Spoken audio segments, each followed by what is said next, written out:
Könüt.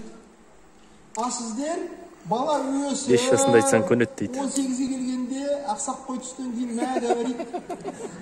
Маңырап отырасыздар ғой. Мен саған қатындасым көрем дейді. Балаң көне ме? Көнбейді, неге ол өсіп кетті. Қазір мында кішкентай кезде айту керек.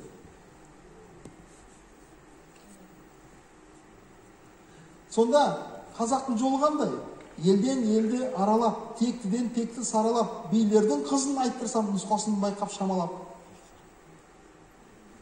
Сынға толса сияғы, әлбеті шамның шырағы, мұхиттан сүзіп шығарған қымбаттай гауһар бағасы. Қандай келін таңдау керек?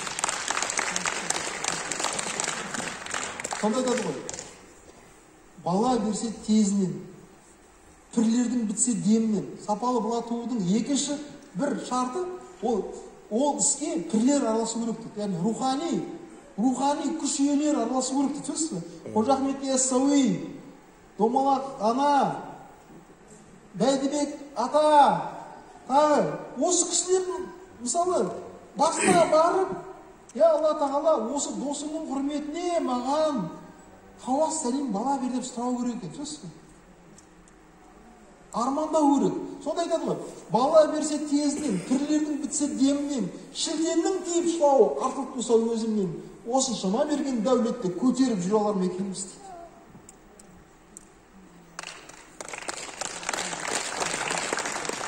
Сіздер не істейсіздер? Балаң айтады, мен үйленейін деп жатыр. Кім айтады ғой, Тұрсынбек? Қазақ құдасымен тойда танысады дейді.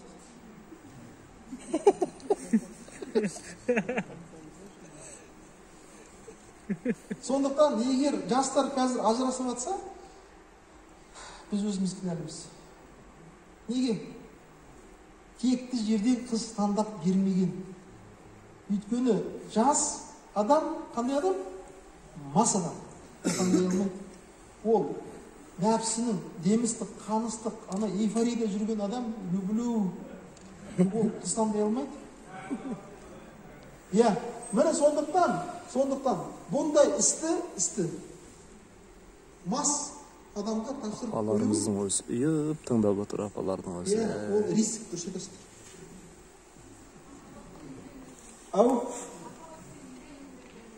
Махаббат, мен сізге айтайын, ана кімді білесіз ба сіз, ана кімді? Махаббат. Махаббат деген не? Махаббат деген не? Махаббат неніңсі? Жоқ, махаббат неніңсі? Гармон деп қояды. Мен сізге айтайын. Махаббат неніңсі? Ардыңызы. Кім айтады? Бәрі келді. Кім айтты? Махаббат ақылдың ісі. Түсіп пе? Абай айтады, махаббат ол ақылдың ісі дейді. Құмарлықта ақыл болмайды, түсінесіз бе? Біздің жастарымыз қазір қалай үйреніп жатыр? Құмарлықпен.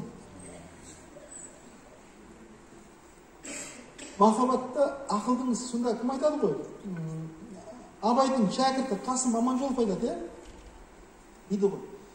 Махаббат бар адамда ақыл ой бар дейді. Қарашы. Махаббат бар адамда ақыл ой бар.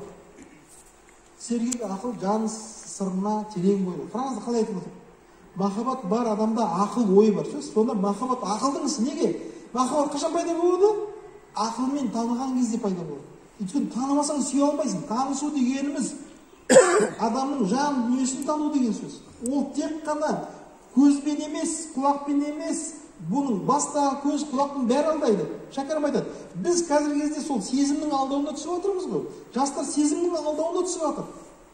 Сол Шәкәрім айтады, бастағы көз, құлақ бәрі алдайды. Терең оймен ақылға айтамын да.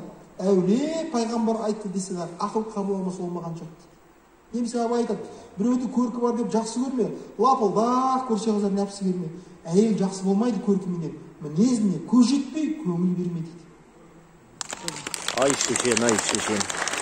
Алла разы болсын.